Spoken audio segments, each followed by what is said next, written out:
નમસ્કાર દોસ્તો, સ્વાગત છે આપ સર્વનું તમારી પોતાની YouTube channel ocean coaching classes પર।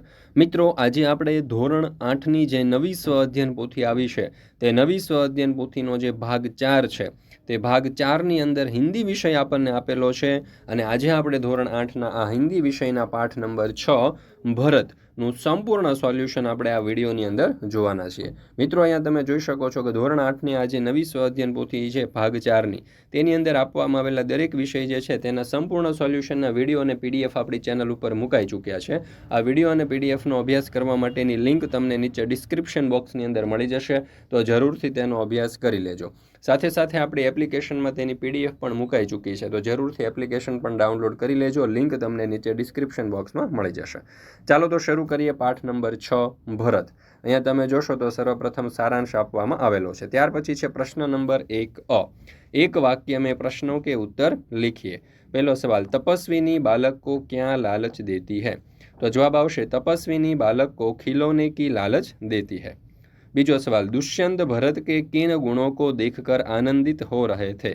तो जवाब आवशे दुष्यंत भरत के निडरता, प्रसन्नता और साहस जैसे गुणों को देखकर आनंदित हो रहे थे।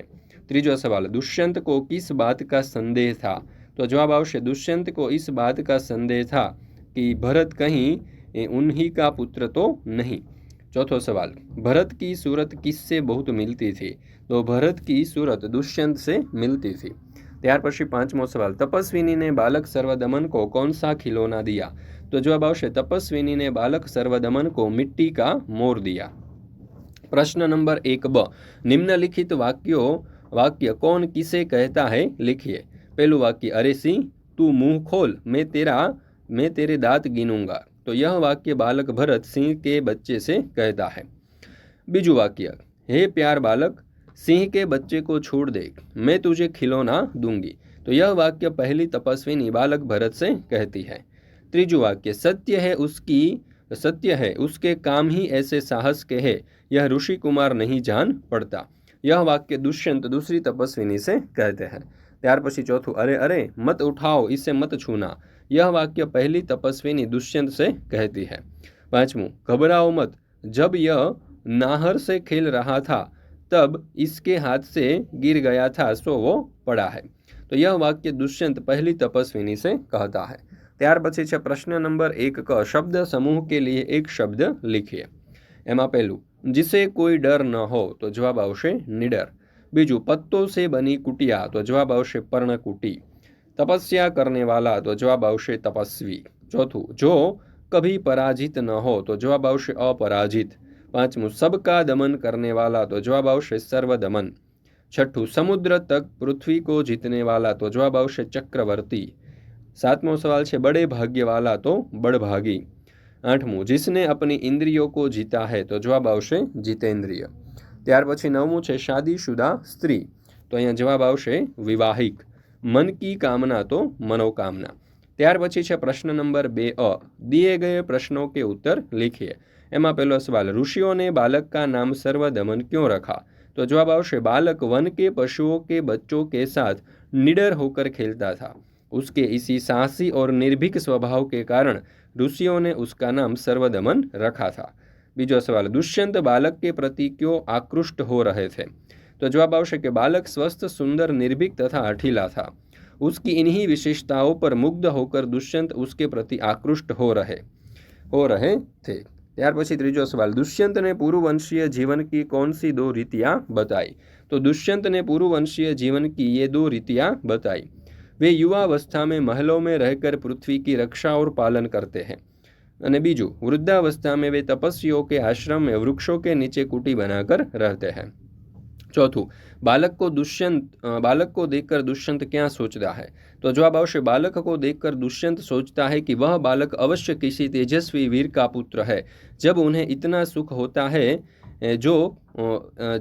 इतना सुख होता है जिस भाग्यवान का यह बेटा है उसे कितना सुख होगा। त्यार पछी 5मो सवाल, भरत एकांकी में आपको कौन सा पात्र सबसे अच्छा लगा, क्यों? तो जवाब आवश्य भरत एकांकी में मुझे सर्वदमन का पात्र सबसे अच्छा लगा, क्योंकि सर्वदमन सुंदर, स्वस्थ और आकर्षक बालक है। उसका मुख अग्नि के समान दमक रहा है। उसका साहसी और निर्भय स्वभाव देखकर आश्चर्य होता है। उसके हाथ में चक्रवर्ती सम्राट के लक्षण है। उसे खिलौनों से स्वाभाविक लगाव है। ત્યાર પછી છે પ્રશ્ન નંબર 2 બ ટિપ્પણી लिखिए। એમાં बालक सर्वदमन की विशेषताएं। तो सर्वदमन सुंदर, स्वस्थ और आकर्षक बालक है। उसका मुख अग्नि के समान दमक रहा है। उसका साहसी और निर्भय स्वभाव देखकर आश्चर्य होता है। सिंह शावक के साथ खेलने में वह जरा भी नहीं डरता। शावक की माँ सिंहनी का भी उसे भय नहीं है। वह इतना जिद्दी है कि तपस्विनियों के समझाने का उस पर कोई असर नहीं होता। उसके हाथों में चक्रवर्ती सम्राट के लक्षण है। उसे खिलौने से स्वाभाविक लगाव है। इस तरह सर्वदमन असाधारण बालक है। મિત્રો, ધોરણ 3 થી 8ની આજે નવી સ્વ અધ્યયન પોથી 2024-25ની આવી છે તે નવી સ્વ અધ્યયન પોથીના દરેક ભાગના તમામ વિષયના સંપૂર્ણ સોલ્યુશનના વિડીયો અને પીડીએફ આપણી ચેનલ ઉપર મુકાઈ ચૂક્યા છે। આ વિડીયો અને પીડીએફનો અભ્યાસ કરવા માટેની લિંક તમને નીચે ડિસ્ક્રિપ્શન બોક્સની અંદર મળી જશે, તો જરૂરથી તેનો અભ્યાસ કરી લેજો। સાથે સાથે આપણા વોટ્સઅપ ગ્રુપની અંદર પણ જરૂરથી જોડાઈ જજો, જેથી કરીને આવનારા તમામ વિડીયો અને પીડીએફની લિંક તમને વોટ્સઅપ પર પ્રાપ્ત થતી રહેશે। મિત્રો, અહીંયા તમે જોઈ શકો છો, તમને કોન્ટેક્ટ નંબર પણ આપેલો છે। વધારે માહિતી માટે તમે આ કોન્ટેક્ટ નંબર ઉપર પણ સંपर्क કરી શકો છો। ત્યાર પછી છે પ્રશ્ન નંબર 3।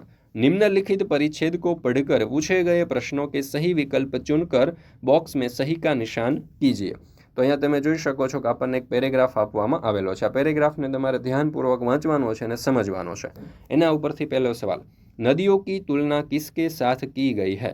तो जवाब आवशे मानव शरीर की धमनियों के साथ। बीजो सवाल, चहुर्मुखी का अर्थ होता है? तो जवाब आवशे चारों ओर का। त्रीजो, शब्दार्थ की गलत जोड़ पहचानिए। तो यहाँ गलत जोड़ है निर्मलता और मलिनता। ત્યાર પછી ચોથું, हमें नदियों की सुरक्षा करनी चाहिए, इस विधान से सुसंगत न हो ऐसा विकल्प चुनिए। तो जवाब आवशे उसका पानी पशुओं को नहलाने के लिए उपयोग में आता है। एना ऊपर આપણે ટીક કરીએ। પાંચમું, परिच्छेद का उचित शीर्षक कौन सा है? तो जवाब आवशे नदी की उपयोगिता। प्रश्न नंबर 4, निम्नलिखित परिच्छेद को पढ़कर पूछे गए प्रश्नों के उत्तर लिखिए। तो અહીંયા તમે જોઈ શકો છો કે આપણને જે પેરેગ્રાફ આપેલો છે, પેરેગ્રાફ ઉપરથી આપણે ઘણા બધા પ્રશ્નોના उत्तर લખી શકીએ। પહેલું, बापू की दृष्टि से क्या करना महापाप है?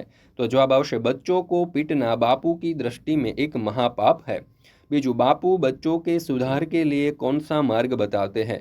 तो बापू बच्चों के सुधार के लिए बच्चों की गलतियों को उन्हें प्रेम स्नेह से समझा देना चाहिए ऐसा मार्ग बताते हैं। त्रीजो सवाल, बापू के मत अनुसार बच्चे किसके अधिकारी है, क्यों? बापू के मत अनुसार बच्चे स्वर्ग के अधिकारी है क्योंकि बच्चे निर्दोष हुआ करते हैं। चौथों, बापू बच्चों के अवगुण के लिए किसको दोषी ठहराते हैं, क्यों? तो जवाब आवशे बापू बच्चों के अवगुण के लिए उनके आसपास रहने वाले व्यक्तियों को दोषी ठहराते हैं क्योंकि बच्चे जो सीखते हैं वह अपने आसपास के वातावरण से सीखता है। परिच्छेद का उचित शीर्षक दीजिए। तो અહીંયા પરિચ્છેદનું આપણે શીર્ષક આપી શકીએ बच्चों के प्रति विचार। मित्रों, અહીંયા તમને प्रश्न नंबर 5 में કહ્યું છે કે किसी वीर बालक का चित्र यहाँ पर चिपका कर उसके बारे में 8-10 वाक्य लिखिए। तो આપણે ભક્ત જે ધ્રુવ છે એનો આપણે અહીંયા ફોટો લગાડેલો છે, તમે જોઈ શકો છો। ध्रुव एक प्रसिद्ध वीर बालक थे जिसकी कहानी भारतीय पुराणों में मिलती है। ध्रुव राजा उत्तानपाद के पुत्र थे, लेकिन उनकी सौतेली माँ ने उन्हें तिरस्कृत किया। उपेक्षा से दुखी होकर ध्रुव ने भगवान विष्णु की कठोर तपस्या करने का संकल्प लिया। उनकी तपस्या से प्रसन्न होकर भगवान विष्णु ने उन्हें दर्शन दिए और आशीर्वाद स्वरूप उन्हें ध्रुव तारा का स्थान दिया। ध्रुव का जीवन दृढ़ नायकत्व, समर्पण और साहस का प्रतीक बन गया। उनकी कहानी हमें यह सिखाती है कि अडिग विश्वास और मेहनत से कोई भी लक्ष्य प्राप्त किया जा सकता है। ત્યાર પછી છે પ્રશ્ન નંબર 6 शुद्ध बर्तनी पर गोलाकार कीजिए। અહીંયા તમે જોઈ શકો છો ધાર્મિક, ધાર્મિક અને ધાર્મિક। તો આ ધાર્મિક જે છે તે સાચું છે, એના ઉપર આપણે ગોલ કરીએ। ત્યાર પછી છે ચોડિયાઘર, ચિડિયાઘર અને ચિડિયાઘર। તો આ ચિડિયાઘર સાચું છે, તો એના ઉપર આપણે ગોળ કરી દઈએ। વગેરે, વગેરે અને વગેરે। તો અહીંયા આ વગેરે જે છે તે સાચું છે, એના ઉપર ગોળ કરીએ। નિસ્વાર્થમાં જે પહેલું છે તે સાચું છે અને આશીર્વાદમાં આ સાચું છે।